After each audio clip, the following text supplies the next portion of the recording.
Hello, and welcome to the i3 Lecture Series hosted by the Masters in Digital Photography here at the School of Visual Arts. I'm Julie Graham. I hope you have enjoyed my first season as curator of this series. Our final guest for the year is Howard Schutz, who has had a hugely successful career in photography after once practicing as a retinal surgeon.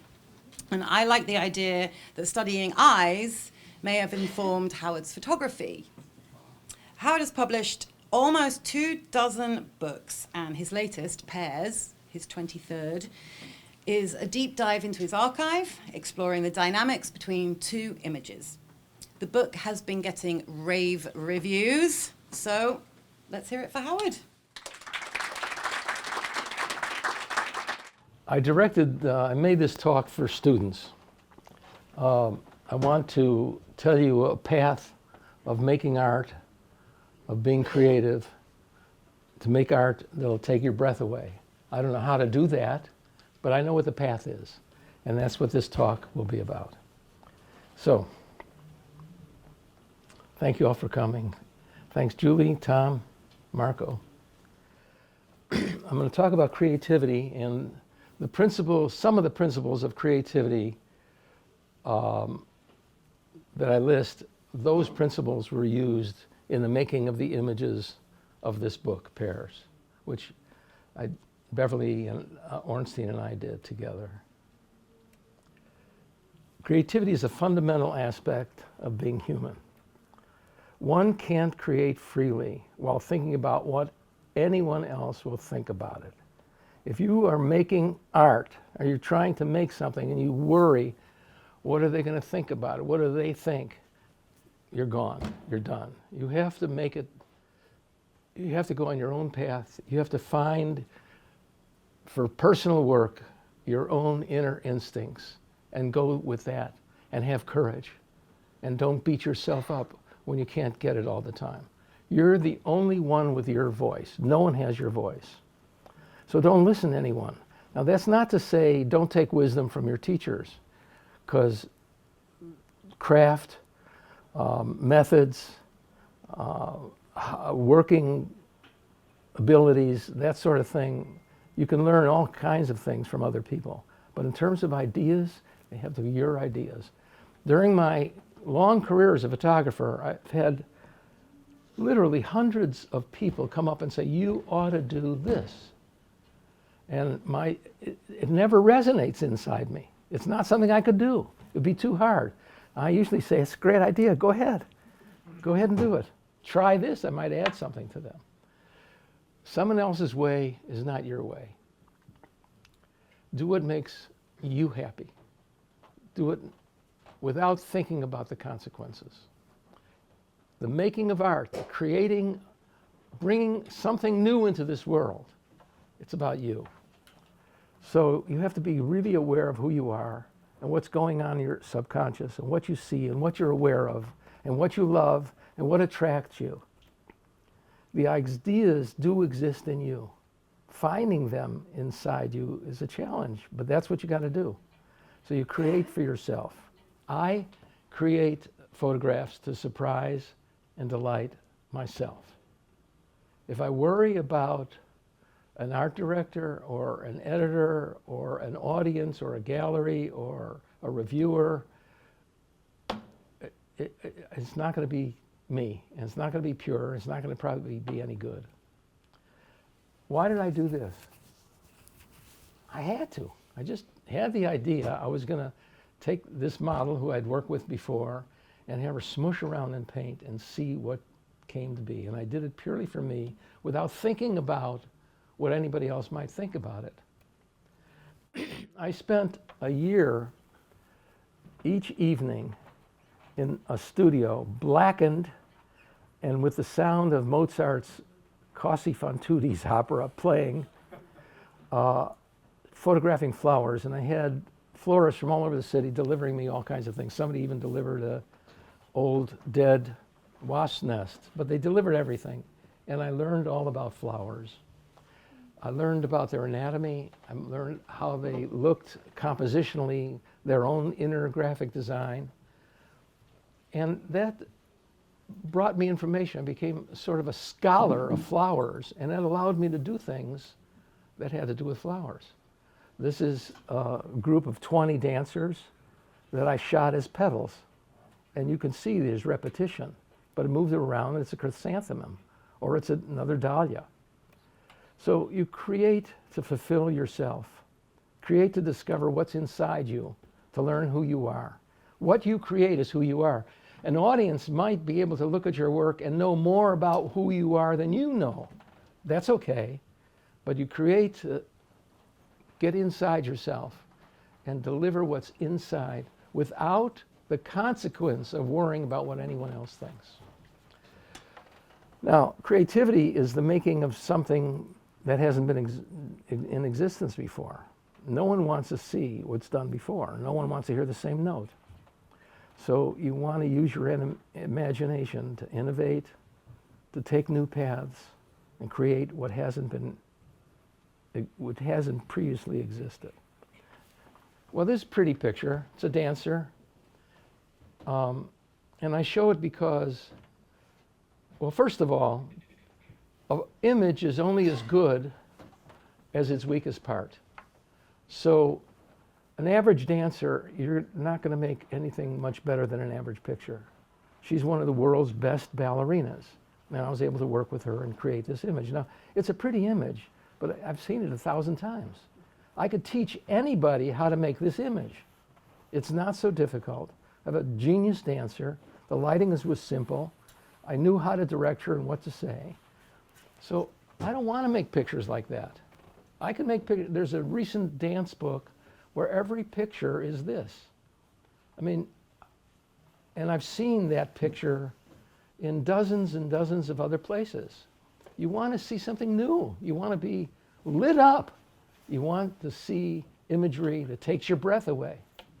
So I'm working in dance, and I want to try to see dance in a different way. Dance is movement, depth, and sound. And a photograph is still, flat, and quiet. And how does a photograph compete with dance? Well, it just can't. It has to be its own organism. So this is a picture that I'm working on. This sort of, you can't quite hear the music, but you can if you really think about it. But you certainly see motion. Now, the other thing is being a scholar in your field. I know no photographer of any worth who doesn't look at everybody else's work all the time. You want to build a vast visual data bank. Why? Because when you look through your camera and you've seen it before, you want to know that it's been there before. And you say to yourself, I've seen this before. I want to try to see it in a way I haven't seen before and no one else has seen before. You want to make art. You want to create things that have never been seen before, that have never previously been existed. So it's important to be a scholar. It's important to know what's going on in the visual world, what's been done historically, what's being done now. This is half of my library. I used to buy books. Anytime I opened a book at one of the bookstores and I saw an idea, an inspiration that was new to me. Well, I've run out of space, but I continue to look at books. And it's important to know what other photographers are doing and how they're doing it so you can find your own way. Don't be hard on yourself. You'll make mistakes. You'll fall flat on your face, and you'll consider them learning experiences. I'll give you a few examples of mistakes that turned out great. I was doing this shoot with a dancer, and I told her, I want you to imagine you're performing a song as a singer on stage. And I said to her, okay, back, more. You know, directing her to go back. I said, if you fall over, it's okay. We'll have the picture. And sure enough, her hat fell off. You can see it wasn't planned. Her hand is facing down. But I happened to be lucky and ready with the shutter, and I made the picture. I never would have thought of this. I think of it now. I learned something from it. But it's a mistake where the creative gods were good to me. Here's another one. I was doing an editorial on beauty with meringue. Meringue is a mixture of egg white and sugar. and I had a food stylist, and we set up a whole mechanism to get a model into a bed of meringue, and I had hair and makeup and pretty models. And then I had 4 or 5 models. We did this, and the makeup artists, when you do a shoot with makeup artists, they don't want to stop touching up the makeup. You have to say enough. It's enough. And 1 more minute, and we got to get going. But this makeup artist couldn't stop, and she had liquid makeup on the lips, and she dribbled it onto the meringue. And it was in the studio, it was, ah! Like that. So she immediately wanted to get something to cover it up, and the food stylist immediately ran to get some meringue. I said, no, the gods are blessing us. Stop, don't do anything, this is the picture. I asked the model, look at it suspiciously. And there it is. Kintsugi, cracked porcelain or ceramics. Japanese figured it out, put it together with gold or silver, and makes a piece of art. So these mistakes that lead to something creative and new. Think of the Leaning Tower of Pisa. It started to lean, they tried to fix it, they leaned it some more, they went away. And now it's one of the most visited architectural pieces in the world. So mistakes can be the most wonderful thing. And I'm open to them all the time. I look for them all the time. I hope for them all the time. And that's why it's important in a studio to not be a restrictive, controlling, severe person, because it does this to everybody. You want it to be open, you want it to be free, because mistakes can be wonderful or they don't matter. Okay? It's okay to borrow ideas. You see somebody does something, it's okay. Initially, as a student, you should do the idea exactly, so you learn the craft of it. Somebody does a picture, I gotta try to do that picture that way. And then once you have that craft of it, that ability, excuse me, to do that, you can then change it to fit yourself. I'll show you just a few examples. The Burghers of Calais by Rodin. This is in the Paris Rodin Museum. It's brass, where they're all connected in one piece. And there are pieces like that. This same piece, there were a few of them made at the Metropolitan Museum of Art. Well, I borrowed this idea to do this. I told the dancers, you're like the Burghers of Calais. You're all attached at your hip or your torso or your shoulders. It turns out if you have dancers do improvisation, everybody has a different fingerprint. It'll be a mess. And that's the purpose of mirrors. I had them look. I told one dancer, you're the improv leader, and I want everybody else to use that theme and do that. And I had them each take turns to make this image. Kandinsky's 1937, he did this called 30, 6 by 5.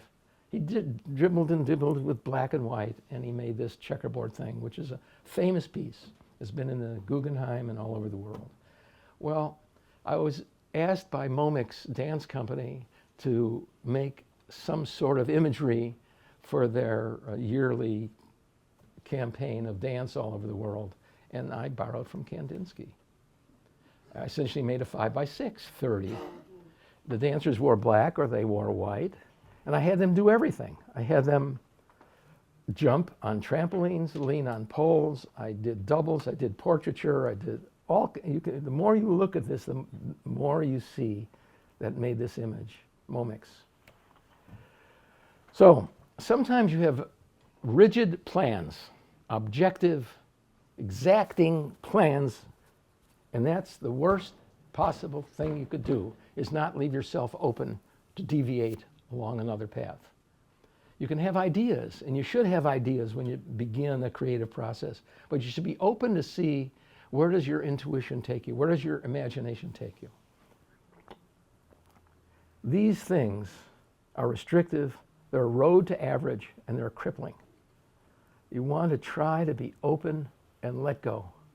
Now, if you're doing a craft, if you're making something exacting, and that's something else, that's craft. But that's a lot different than making something that hasn't been seen before. So I'll give an example of where I did that. This is DNA helix, and it's what programs us all to have eyelashes and noses and ears and underarm hair and toenails. And I said, God, it would be great to use dancers to do this. And a lot of people have played with the helix to make all sorts of creative things. So I don't know why that did that. Anyway, the helix is got 3 dimensions. It's got length, it's got width, and it's got depth. And so I had to try to find a way to fit dancers over these 3 dimensions. So in my studio, there's a ladder on the ceiling. We drop it down, and I can climb up on the ladder and shoot down. I place this bounding foam rubber thing that dancers can lay on, and I had them twist the way the DNA helix is twisted. You can see, this is called a torso twist, where the hips and the shoulders are at right angles. Similarly, the back is bent and twisted. And so I played with this, and I put them together, and I figured out on this helix that if I had 6 of them, I could fit that as a piece of the puzzle all the way around, and I did that. And I made the helix. And then I tried to do something creative to make it interesting. So I tried colors, I tried different forms, I tried different backgrounds. I wound up with this. It worked, and so what? You know, sometimes exact plans work, and so what? So, is that a failure? There is no failure. Every exploration is a discovery. You learn from it. I'm not sure what I learned from it, but I did learn that if I want to copy something exactly, I ought to be able to be open to change where it's going, even if it comes out totally different from how I envisioned it originally. This idea of pre-visualizing something can be very restrictive and can kill your art and kill your creativity. You can have an idea where you want to go, but you have to be like a child playing, running along a path, and the path can go anywhere. And there ought to be joy in the journey. It ought to be a lot of fun. Beverly and I did this book, Pairs Together, of which these creative concepts were used for almost all the pictures, with few exceptions of some editorial work and some advertising work. But we had a lot of fun. We spent a year looking at hundreds, thousands of images, editing, designing. Making art is play. There are no stakes. In fact, you should lower your stakes. If you set upon doing a project and tell yourself, this is going to be the best thing in the world, you're going to kill yourself. Just let it be play. Let it be fun. Lower your stakes. Don't expect too much. Don't have boundaries. Allow yourself to make mistakes. And you know what? No one knows what makes a piece of art great. If they did, there'd be a formula and you could do it all the time. Then it wouldn't be so great anymore. Nobody knows why a piece of art is great. There are art historians that tell you why. There are reviewers and critics and writers and pundits, all kinds of people tell you why. But that's their opinion. That's their taste. They don't know why a piece of art is great. And it just sometimes happens. It all comes together and oh my God. And I think what that takes is working at this, going up to the plate every day if possible, and working at it, and working at it, and working at it. And somehow flowers bloom and all kinds of wonderful things can happen. So this book, Pairs, we had a lot of fun doing this.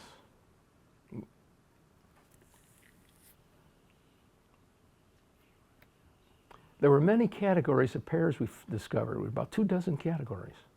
We 2 images put together that somehow worked together. There was mother and child. I did a project on pregnancy. I did a project on newborns, and I've been doing a project on growing up, following children all the way through their lives, into their 20s, now 30. There are double exposures. This is Jane Lynch playing something. There are dancers. That's a pair, right? There are 2 tushes. There are 2 parts. I sort of love this picture. The more I look at it, the more the form, the sensuality resonates with me. There is reflection. Where water meets air, there's a reflection. So underwater,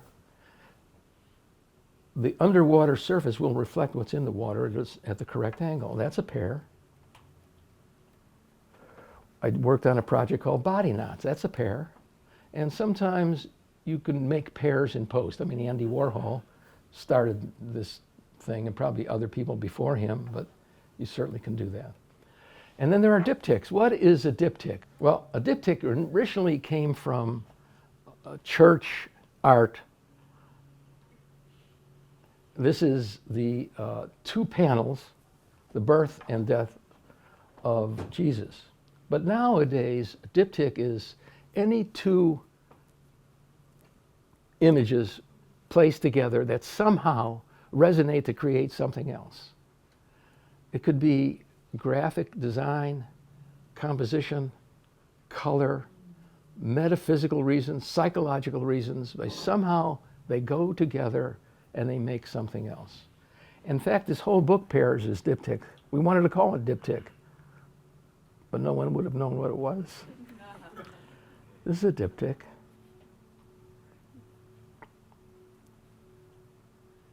The longer you look at it, the more you can feel its combination and its connection, yes? So I'll show you a bunch of diptychs.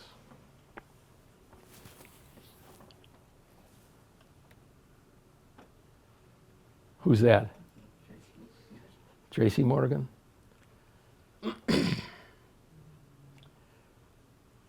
I photographed the Folsom Street Fair the last Sunday in September every year for 20 years. It's a BDSM fair, which is a lot of fun. Set up a studio, and all kinds of characters and people came through. And I have a lot of material. And there was a book called Kink that was published coming from that. But I used a lot of these pictures in this diptych idea.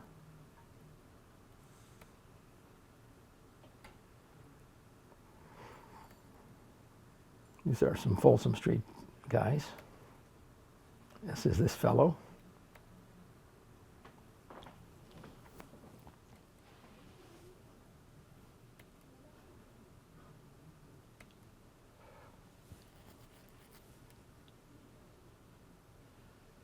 These are 2 pairs, but in a way they're a diptych. And in a way, they come together in one way or the other. It's the fantasy of one resulting in another, perhaps. Underwater, there's the ballet star Amar Ramzor of New York City Ballet, and Lisa Friedkin, who's a wonderful dancer, wearing couture underwater, and Oscar de la Renta with one of his pieces of couture. And so we made this book. And it's a small book. It's 400 pages. There's 365 pictures, 200 spreads, and it's small. And the way we designed it was to be entertaining. I didn't want it to be high art, hoity-toity, ripsy-pipsy, snobby stuff. I wanted it to be fun. And the way Beverly and I put this together was to make every turn of the page a surprise. So there might be one spread that was this is a tennis player and the study of a forehand. This is a pair, right? And what would be the next picture? Well, totally unexpected. I mean, that's a pair, right? And what would the next picture be? So that's the idea. I've worked on a project called Models and Their Mothers. It turns out in New York City, young women who are 5'9" and pretty and thin, whether they're from Chile or China, Sweden or Senegal, Russia or Rwanda, they get to New York City for some of their lives, for a week, a month, or years. And they're alone here, and they're young kids. And so their mothers come visit them, and the modeling agency sent them down, and we made portraits. But this is another spread in this book.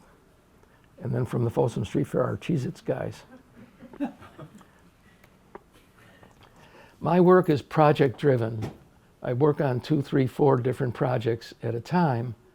You can't work on one because most of my projects concern people, and to access people into the studio readily so I'm shooting all the time is not possible. So I have 3, 4, 5 projects at a time, and thus we can keep things going all the time.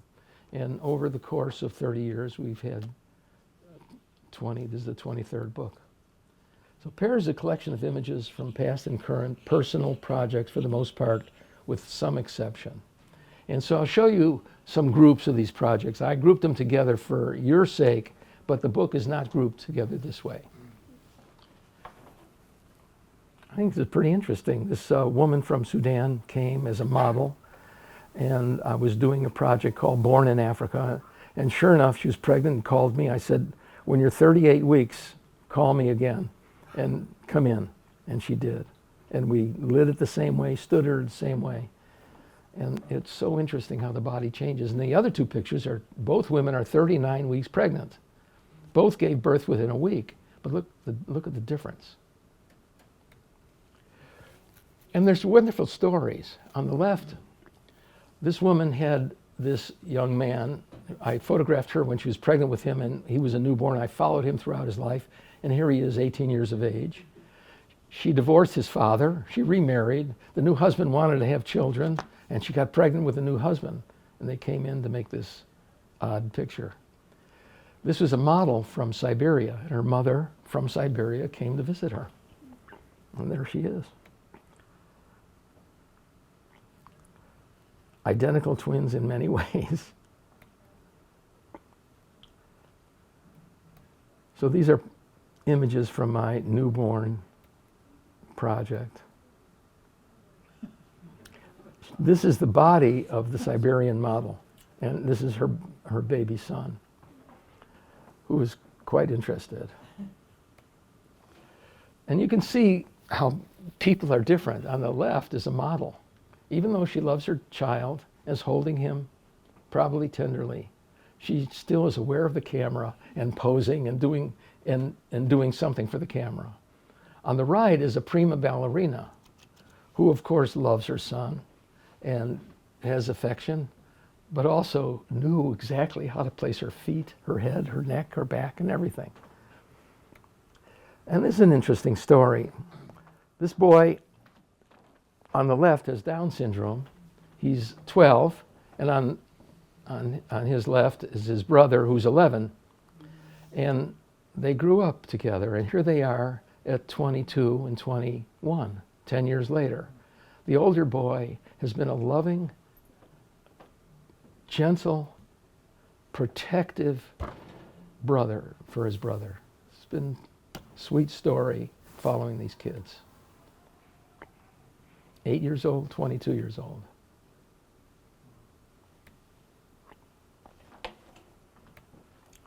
And I've shot sports. I'm very interested in sports and making images of athletes of all kinds. And there's a whole bunch of images from our sports archive in this book. Oh, that's a pair, right? Wouldn't you agree? The shadow helps. There's a congenital syndrome, congenital defect, where little kids are born with no tibia or fibula. Their feet are attached just below their knees. And in the past, they let these kids go, and they became little people who couldn't function well in the world. And it was learned in medicine the best thing to do is at 1 year of age, amputate the feet, fit them with prosthesis. They learn to walk in weeks, and they become normal people. And this is Amy Mullins, who is an inspirational speaker, speaks all over the world, and was a Paralympic athlete.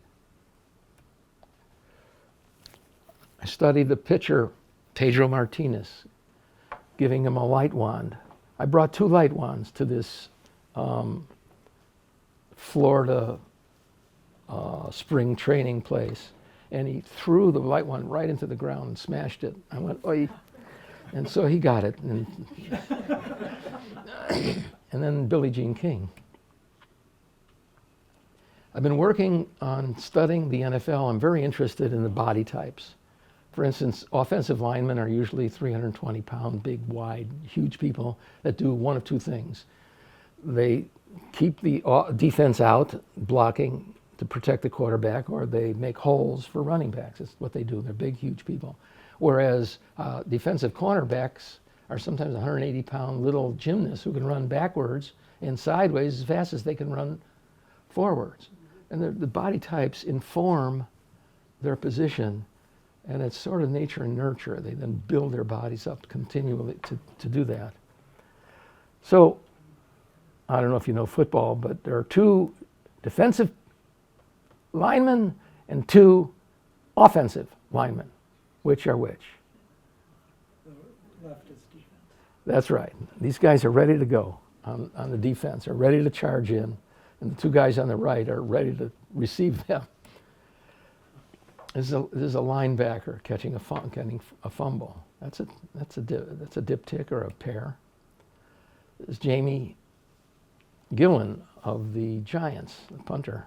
He was a rugby player in Scotland, but never was going to make a living, but he could really kick the ball. Came to the United States and one of the NFL's best punters. Rhythmic gymnasts can do this. I studied boxing for 6 years. It's an awful sport. It damages these people. But I was interested in the idea of courage. A little kid who's going to be a boxer, he's 8 years old, gets hit in the nose, he bleeds, he gets all excited and wants to go after whoever hit him in the nose. If somebody was going to hit me in the nose, I'd turn around and get away as fast as I could. So I shot ringside and we shot in the studio as well. And this is what happens after 12 rounds.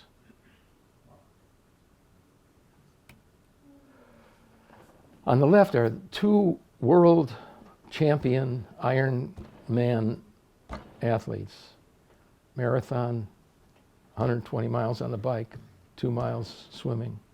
And Serge Ibaka from Africa, 6'11", power forward in the NBA.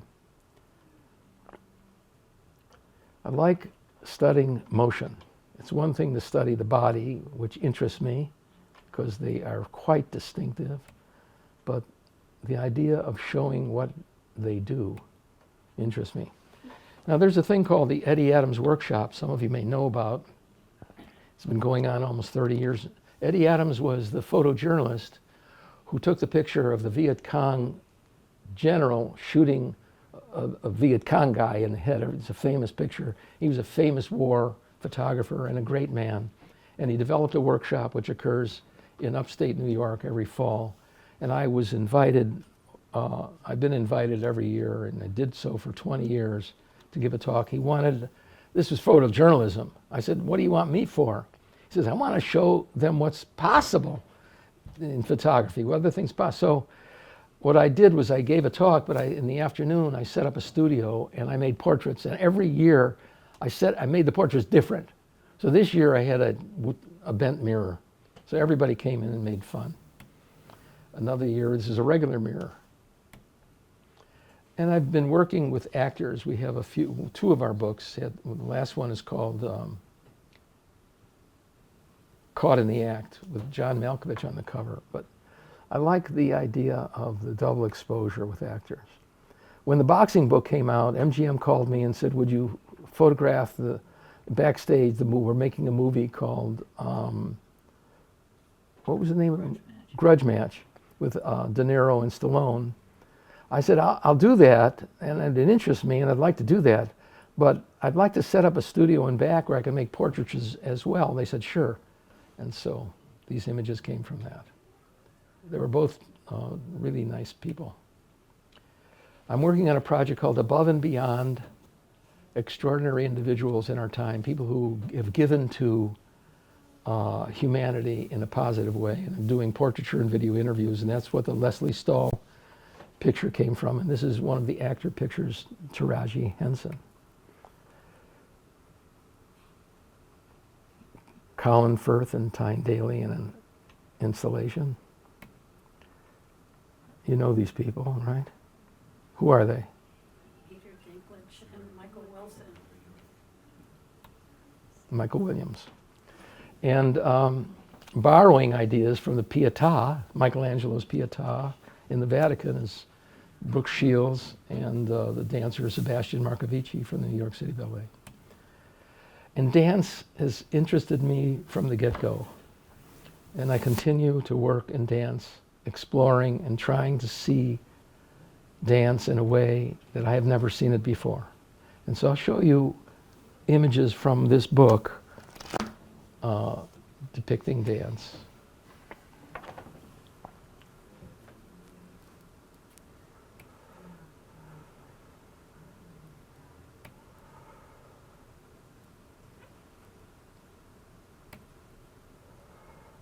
All kinds of things you could do with dancers. The nice thing about dancers is from the time they're 3 or 4 or 5, they've been told, stick your butt in, put your chest out, throw your shoulders back. Their bodies become just an instrument of them. They become totally self-conscious. And so they'll sort of do anything.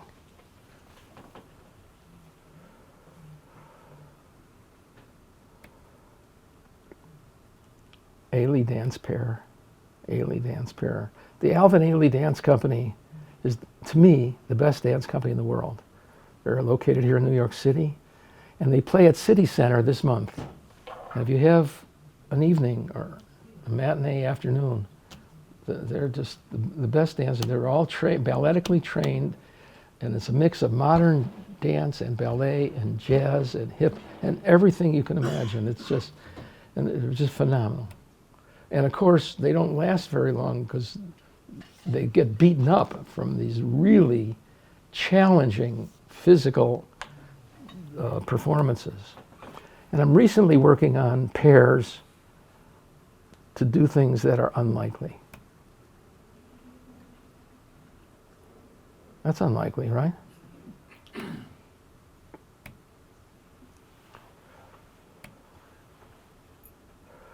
One dancer I followed throughout her pregnancy, and the other one is this Jacqueline Harris of Ailey. Fitting a dancer with a costume, knowing I was going to do stroboscopic study, the costume sort of creates this pattern. And then there's underwater work, which I've used models and dancers.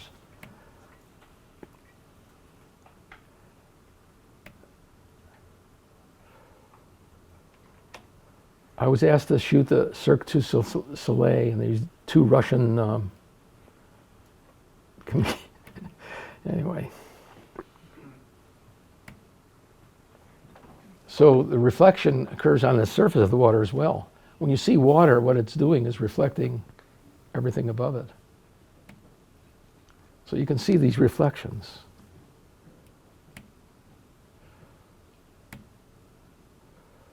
Can you figure this out?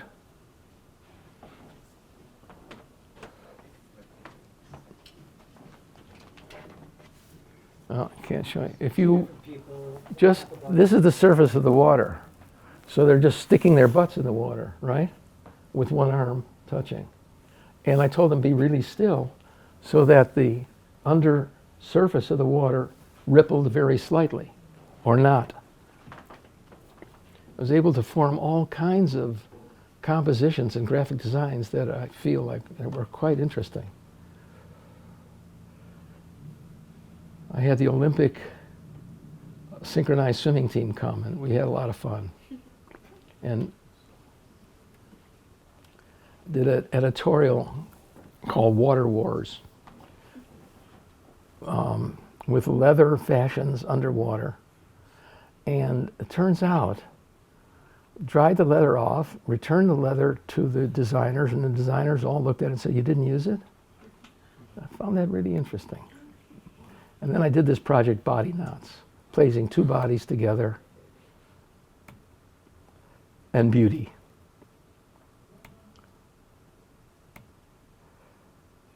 You got this one? You get this one? You understand what went on here? So these 2 twins, I decided I wanted to make quadruplets. How do you make quadruplets from twins? Well, the 2 middle pictures are the 2 twins. You can see one, her hair is off to her left eye, and the other, her hair is off to the right eye. So I took that picture, and then I sent them back to the makeup artist, and I said, add some gunk. So they painted them up some more. I photographed them each separately again and placed them in. We have quadruplets. And this to me is, again, one of those ideas that worked and sort of so what? I mean, it's nice, but is it great? It's B plus.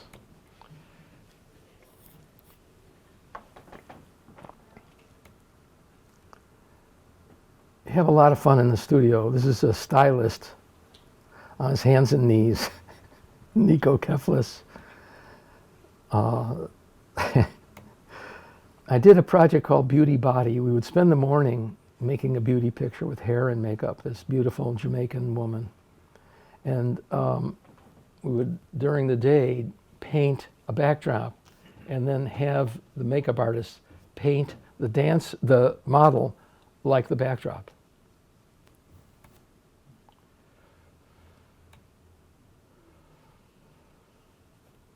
Double exposure is a lot of fun, partly because you don't have a lot of control and there's always surprise.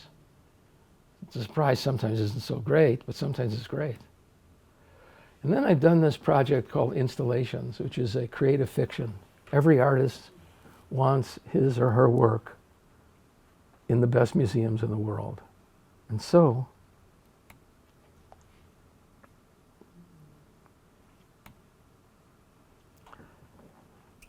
and choosing the observers for the images was part of what was fun.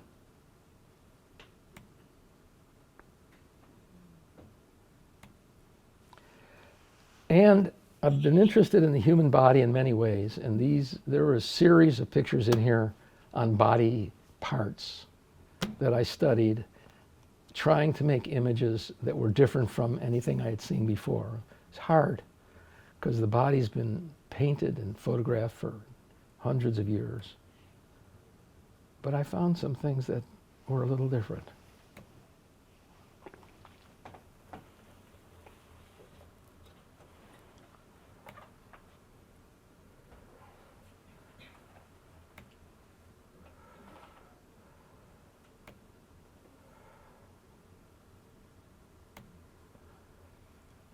Just like pregnancy is a study of biologic sculpture, so is the study of heavy. And I found this pretty interesting for that reason.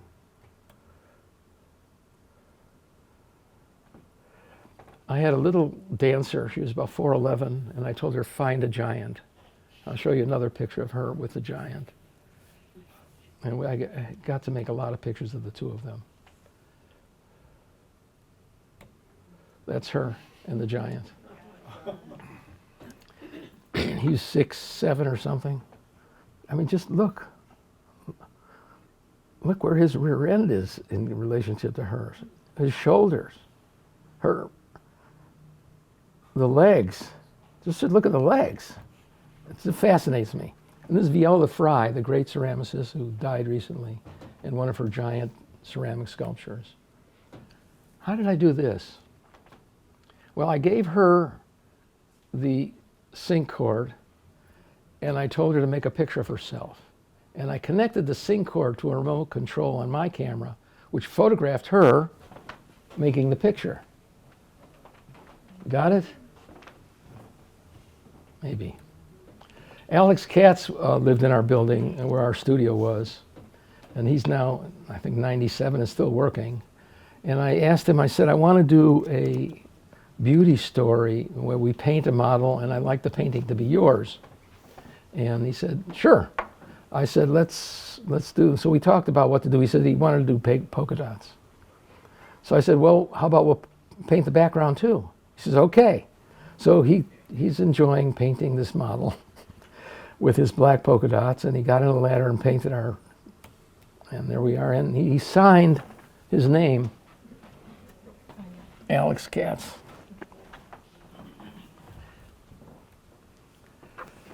And this is the last picture I'm going to show you. It's one of those things I felt was everything about it. The way their heads touch. She's smiling. And they holding their underwear. And there were two lovers. They were a couple that were in the New York City Ballet. Just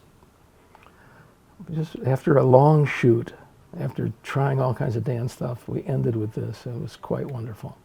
So I wish to say, Thank you. And I write a weekly journal on creativity, and making images and imagination. And if you go to my website, you can sign up and receive it. Finally, you who create ought feel gratitude. To live a creative life is to be tremendously fortunate, to be able to play like a child and search and discover and explore. It's a marvelous thing.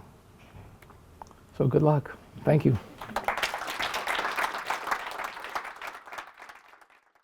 Yes. No, I just want to say that I always admired your work, and especially how you have been handling the balance between your fine arts and the commercial work, which I think is quite amazing. And I've been very inspired by your work. I've done dancers and all that kind of stuff as well, you know, but it's that's why I'm here, and I'm so happy to have heard you about the creative process, because I totally agree with you. So I don't really have a question. I just want to say. I appreciate your comment. You know, commercial work is work. You're a contractor. You try to read the mind of the art director, what they want. You got to read somebody's mind. Now you got to be creative in developing what you think they want. You have to be creative with solving problems of the physical world. How do I light it? How do I get them to do this, that, and the other thing? But essentially, you receive the architectural plans, and you've got to fulfill the plans that the architect and the owner have designed together to make this house, to do commercial. So commercial work is work. It's work. And it pays a lot of money, and that sort of pays for the addiction of the personal work. But it's work. Yeah, no, I just think you're amazing. Okay, thanks. Anything, anyone else? Any other questions, comments? Get some exercise. You can turn lights on. Marco? You don't want to turn lights on, huh? I second this gentleman's opinion. Amazing talk, very generous. And my question is, when you go out in the world day to day, do you see everything through what it would be like to shoot through a camera? I mean, can you just go to the farmer's market and buy apples without thinking about, like, you know, what would this be like if I'm shooting it? Do you ever turn it off? That's great. No. I carry a camera all the time. I'm making pictures all the time. I'm looking all the time. All the time. And so I make pictures with my Canon camera as I walk around. The studio stuff is done with a medium format, but I have a library, a vast library of imagery divided into segments and subjects that I refer to for ideas. And when I go on the internet and see pictures, and I study somebody every day, 2, 3, 4, 5, 10 photographers a day sometimes.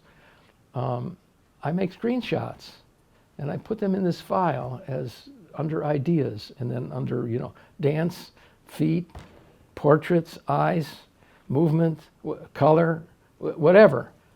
I think it's very important if you are living a visually creative life, that you're looking all the time, that you're aware all the time, and you're aware who you are and what goes on in you. I mean, I became friends with a photographer from Boston whose work I saw, and I wrote her, Miss Fran Foreman, sitting right there. I said, "Your work is marvelous. I love it. I hope we get to meet sometime." And we've met. So I make friends of photographers all over the world who I haven't met, because it turns out, in looking at websites of photographers, there's a range. There are very few geniuses. There are very few that are making images that are just spectacularly wonderful. And that has to do with a number of things. It has to do, I believe, with taste And taste is developed. You can all develop taste. You can always get better and better and better. And somehow some people, you know, they strike the tennis ball a little better than somebody else. They have better taste than someone else. And it's working at it all the time. So the best work is coming from people who are really working and seeing all the time.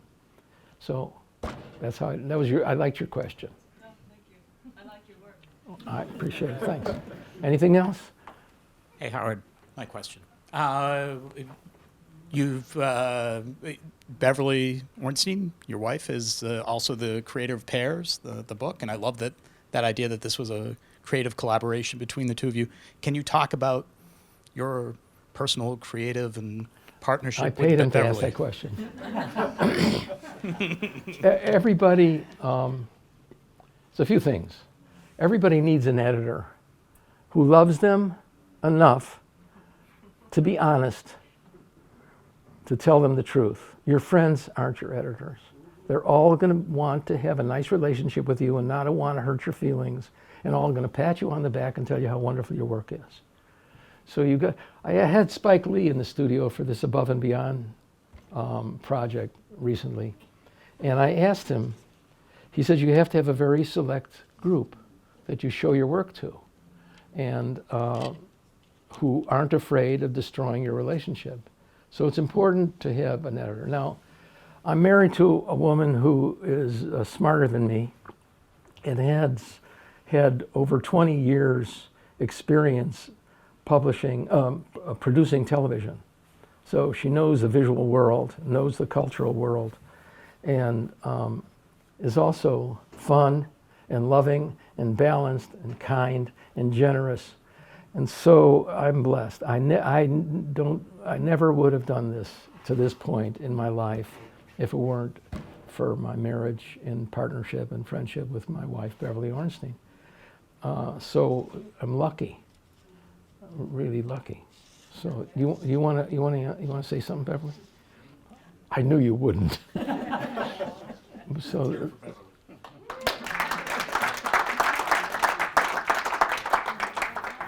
Yes, ma'am. Oh, Me. so I'm. Oh, hang on. Let me come with. I'll come down to you with Mike in 1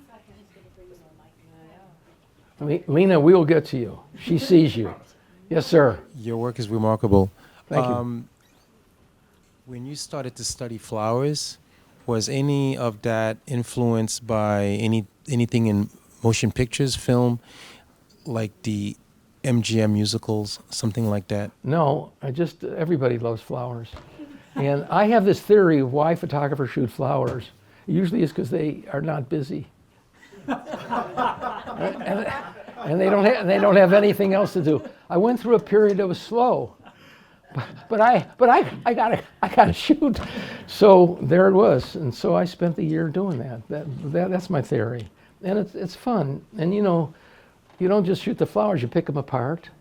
You dissect them, you turn them, you twist them, you light them differently, you blend them, you join. So the answer to your question may be yes. I don't know all my influences. We are influenced by everything in this world, consciously and subconsciously. So you have a good point. It could be that something I had seen in movies before or elsewhere before had helped in a worldly fashion to make these images. It's very possible. I don't know for sure. We don't know ourselves so well. And one way we discover ourselves is by being creative and making stuff. And you go, aha, I did that. I had, for the Above and Beyond project, John Guar, who's the playwright who did 6 Degrees of Separation. And I asked him, he writes every morning, 4 hours writing, nobody bothers him, he writes compulsively every day, writers write. And I said, do you ever surprise yourself? Absolutely. I'm going, oh, he did that, really? And he's typing away. So I surprised myself, and I don't know. Thanks for your question. Lena Tabori. Yeah, so I'm just curious about, you've been published by various publishers. Yeah. So you've had various relationships with various, I don't know whether it's editors or the publishers. You're going to answer this question. That's fine. I would love to hear from Beverly on this subject. I just find it very interesting to learn how creative people work with the people that hold their, not their future in their hands, but they have a big influence. Huge.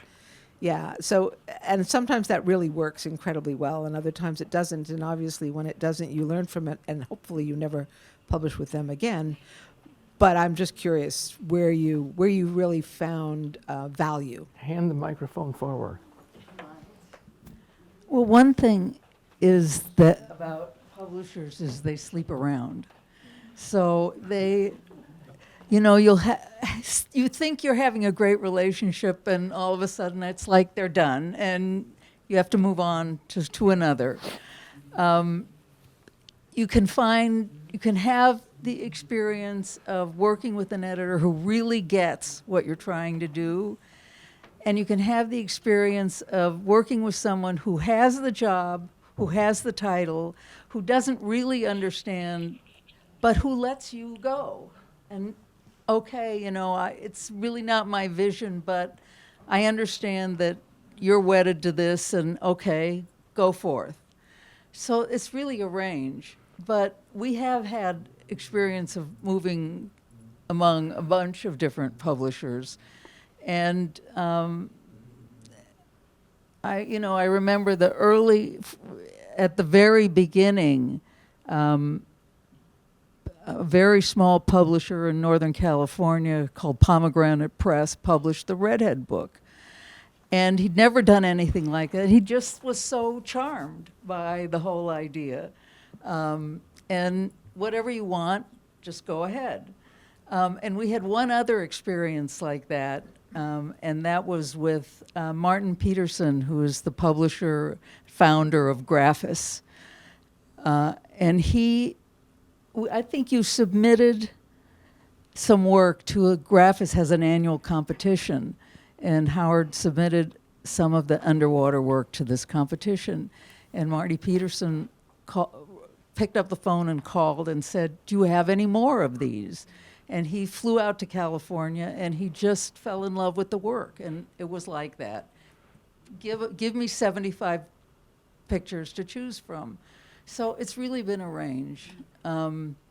We've had experiences that have been painful financially, where everybody thought the book was going to go really well, and it did sell out, and then there were difficulties with the publisher. So, it's the good, the bad, and the ugly. Any more questions? Yes. Do we have time? Yes. Howard, I love your work. You know that I do. I'm just amazed, and I can see the influence of your previous life as a medical doctor in your understanding of the human form. But it comes out not only in the way that you photograph human bodies, but the way you photograph everything, including flowers. It's just incredible interest and understanding of texture and detail and form. But that's not my question. My question is, how does your brain work? How do you manage all your various interests and your incredible range of talents to be able to concentrate on one particular project at a time? And you mentioned that you do several at a time, but how does that work? How are you able to manage? Work with Pass the work on microphone to commission the person and who work with probably art has the directors. answer to that. No, to Beverly. Well, no, I think, how does your mind work? I'm not prepared to answer that question, but there's a lot of juggling going on. But part of the answer to why so many projects at once has to do with the nature of the projects. For instance, the actor projects, there are 2 books we've done with actors. But, you can't expect the actors to line up out the door and just wait for you. You can get one actor, and it might be 10 days till you get the next actor. And that's certainly been the case with the professional football projects. So having a bunch of balls up in the air allows Howie to keep shooting regularly, even though it isn't all one project at a time. Take a nap every day for 20 minutes. That's the only way to shut it off. It's going all the time. Also requires a lot of organization. Organization. You said that taste was something that can be developed and get better at. Do you feel the same about creativity, that that's a skill, a process that you can get better at as you work at it? No question. Keep working at it. You'll keep discovering new things about yourself. It's in there. All of you have it inside you. It's in there. Some of you are so rules-based in behavior that it's harder to find. But if you can let it go and be open, that's the big difference between medicine and art. In my field of retina surgery, there were no mistakes. A mistake is a blind eye. The work had to be thought out and exacting and perfect. My work now is open and free, and in a way, I'm a different person. It's made me different. Art is play, and mistakes are welcome. So, anyway, I don't know if I answered your question. Thank you. I'm almost embarrassed. My question is so basic, but I think somebody was touching on it, but just developing the creativity is, I think, difficult. Is it looking at so many different photographers? Is it and their work, or you try stuff? Move your hand here. But move your hand here. Put your hand here. Put your hand here. Try this. It's limitless. Creativity is infinite. It's limitless. You have the ideas, and sometimes it's like, oh, Well, I you gotta wish there would let be. yourself go. It's in there. It's in there. If you're taught to behave like this, it's a little harder. It's in there. It's in all of you. So, and then there's de gustibus non est disputandum. You can't dispute one's taste. If somebody says, I like red, you can't say they're wrong. So everybody has different tastes, and that's what art historians are about. Some art historian decided that this piece of art is great, and maybe a bunch of others jumped on the bandwagon, but that was just his or her taste. It's taste. But taste is developed, and the more you look and see what's in the world, the more you can feel. If you look at the interior apartments of young people versus somebody who's been around another 10 or 20 years, you can see how the taste goes from all over the place, partly a matter of finances, of course, to something very specific, something that they really love. It's sort of a style that fits them and is an exact. So taste is developed and learned and can grow in you. And creativity is limitless. It just is. Try different paths. Try, if you walk to work one day, try walking a different way. Try walking backwards. Try anything different. Brush your teeth with the other hand. I mean, it's limitless, and it's a lot of fun because what's the worst thing that can happen? In art versus medicine, the worst thing that happens is didn't work. Oops, I learned something, onward to the next thing. Is there any other questions?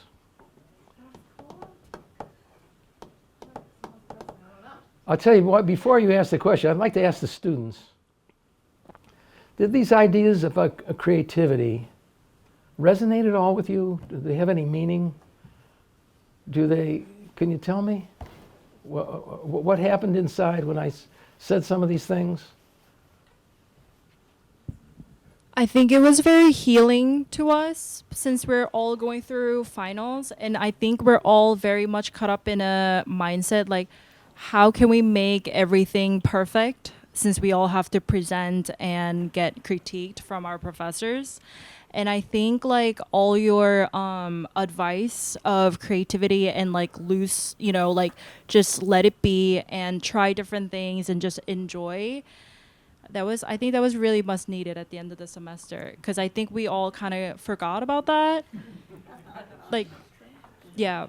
So it was really good. Yeah. Thanks. You know, you're in a funny place because you have instructors. It's like doing commercial work. You're having art directors.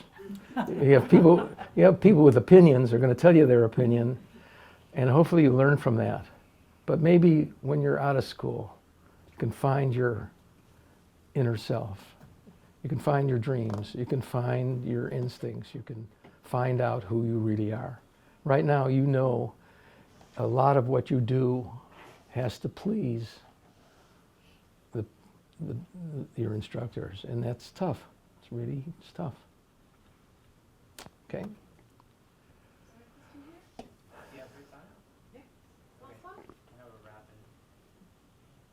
How about 2 more questions, and we'll say we had a nice evening. I was just really curious about your transition from retinal surgeon to photographer. I mean, it's like a pretty stark career change. It is. Like, were you taking photos that whole time, or like, how all did my that? associates, I was not just a physician. I did clinical research. I wrote peer review scientific papers. I wrote 7 textbooks. I taught at UCSF, University of California, San Francisco Medical Center. I taught ophthalmology residents and fellows about the retina. And and I took care of patients. And I felt my life was meaningful and rich and satisfying, and I was doing something great in the world. And I was working all the time. And my associates were playing golf on the weekend or something. And I decided that I was going to spend 1 day a week. I had a camera since I was in medical school, making pictures. I decided I was going to be serious. And at the same time, I got married to that person, 1987. And somehow a great marriage, I think, potentiates the life of a man. The marriage is good. It really makes it great. It's made it great for me. I don't know about Beverly, but I think so. And so in this 8 years between 87 and 95, mostly because of Beverly's organization, and she got the work out there were 4 books published. There were museum shows, there were gallery shows, and we started getting calls. Time magazine called, "Can you make this portrait?" Well, I was a physician, and thank you very much. And so Beverly said, "How about let's go to New York for a year, take a sabbatical. Let's see what we can do, if we can do it full time." I said, "Huh?"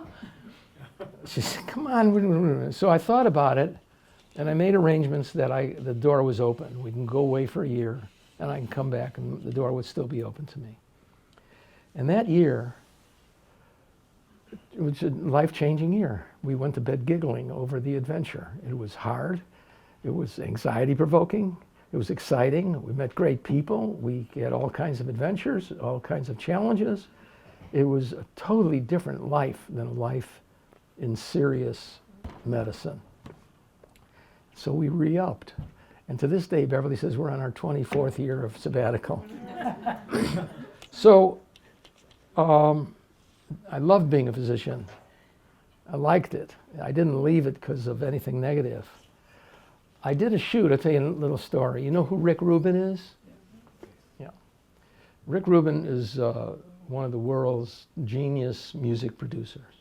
Music production is the singer sings a song, and the producer says, "Well, get 4 French horns, get an orchestra of violins. We need 8 hip-hop singers. We need some, that sort of thing." He dresses it up and makes a record that's an award-winning record. So he understands about creativity. And I was sent by Men's Health magazine to go to Malibu and make photographs of him because he used to weigh 350 pounds, and he changed his life and started exercising and eating well and went down to 180 pounds and was featured in Men's Health. And they asked me to shoot him. So I went out to Malibu, and we made pictures. And he was a really nice guy. And we spent the day together. We had lunch, and we spent some more time together. And I asked him about him and his life.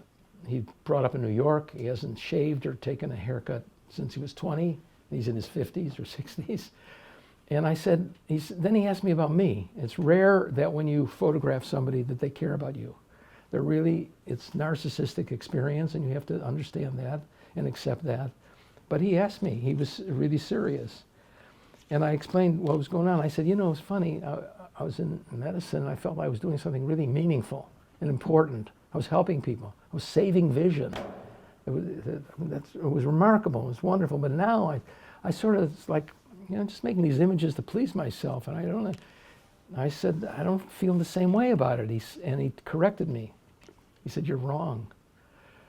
Great art brings happiness, satisfaction, education, information, and enriches the world of everybody. He said, he said something really nice, made me feel like, hey, maybe this is pretty good. This is all right.